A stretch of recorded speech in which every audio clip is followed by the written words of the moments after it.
Hi, my name's Eric Vogel from CoachesTrainingRoom.com. So glad you could join us today because we're going to teach you the number one critical strategy to becoming a successful soccer coach. Now, this is video one out of a three-part video series.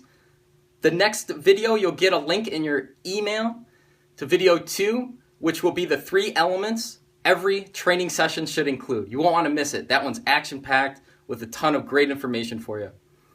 Now, in this video, we're going to do a quick overview of Mark and I's passions, who we are as coaches, where we're from, what we do, so you get to know a little bit more about us, and then we're going to move into the training. So let's get started. And after the video, make sure you comment below with the biggest difficulty you face with the age group you're coaching. So let's learn a little bit about you. Where are you from? Hi, my name's Eric Vogel. I'm from Metro Detroit, Michigan in the United States of America. Hi there, my name is Mark Higginbotham from Coaches Training Room. I'm from the south side of Manchester in the United Kingdom, and I'm a huge Manchester City fan. Tell me a bit about your coaching background. I'm a United States Soccer Federation licensed coach and have been coaching for about 10 years. I trained for my coaching licenses about 6 years ago in England. I've since been travelling around the US working with various organisations as a coach educator, going into various clubs, working with the players and the coaches to help develop the whole package. What do you love about coaching? I love being a coach because I get to be a part of that kid's soccer career as they grow up. They start learning moves, they get a move, and they get this passion in their eyes, this excitement that, yes, I got it, or this juggling trick that they got. It's just so awesome to see that and to get to be a part of that improvement as they get older and older and as they grow in the sport of soccer. Why do I love coaching soccer? I love coaching soccer because I love to inspire players through my own passion for the game. I love to see players develop both as athletes and as human beings as well. There's a lot of good life lessons to be learned through sports, and that's what inspires me to continue. What has helped you as a coach? The biggest thing that's helped my coaching, my individual coaching development, is being exposed to a lot of different coaches from a lot of different backgrounds. That's allowed me to pick up various methodologies, different types of sessions, different ways to do things, and that whole exposure's made me just want to carry on my education and hopefully impart it on others as well as we go along. What are your aspirations? One of my main aspirations with the website and my own coaching career is to help offer coaches more ideas, more solutions, and more ways to be creative and try new things with their team, ultimately to benefit them as coaches and the players themselves. My main aspiration as a coach and for building CoachesTrainingRoom.com is to expand coaches' knowledge, to provide top-notch session plans, as well as video tutorials explaining drills, giving the coaching point, specifically what to train on, so you don't have to spend time scouring the internet looking for the best of the best sessions to do for your team. Whether you're a beginner coach or an advanced coach, you're going to find something within CoachesTrainingRoom.com. So my aspiration is to keep the coaches engaged and learning day in, day out by providing ongoing monthly sessions added into a program over time.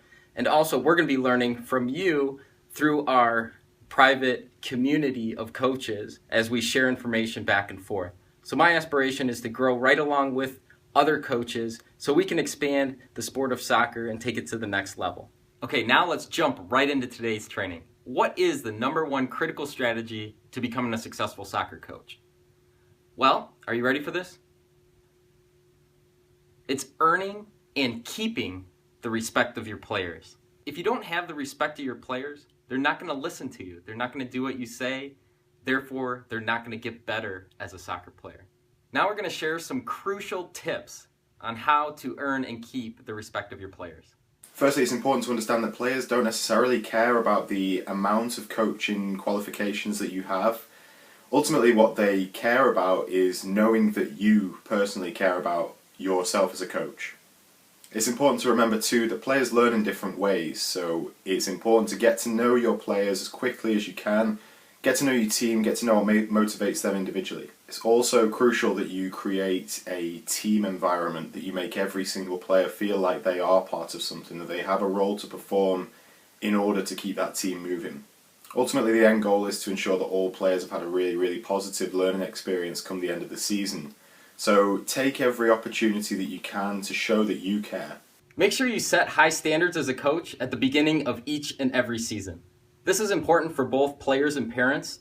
Lead by example and hold to these standards, starting with dealing with winning and losing with dignity, but going right back onto how the team communicates and organizes outside of the game too. Make sure your messages and coaching points are fitting to the scenario. There are very few players that will improve through criticism. So try opting for a sandwich approach to constructive criticism.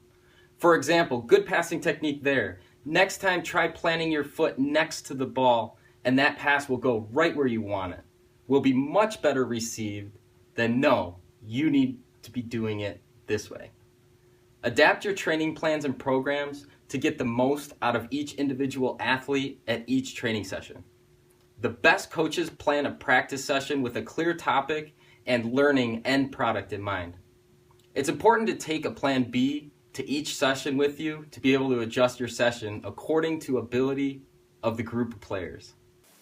Seek opportunities to show that you care about your players.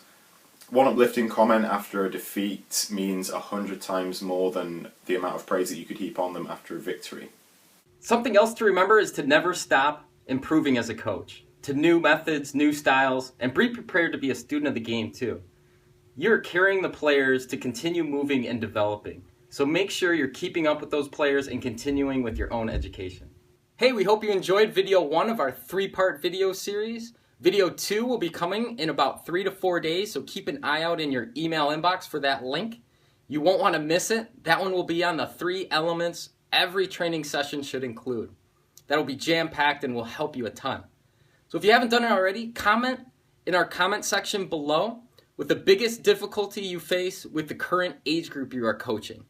Go ahead and put that in the comments. We're going to be checking every single comment below, and we look forward to seeing you in video 2. Take care.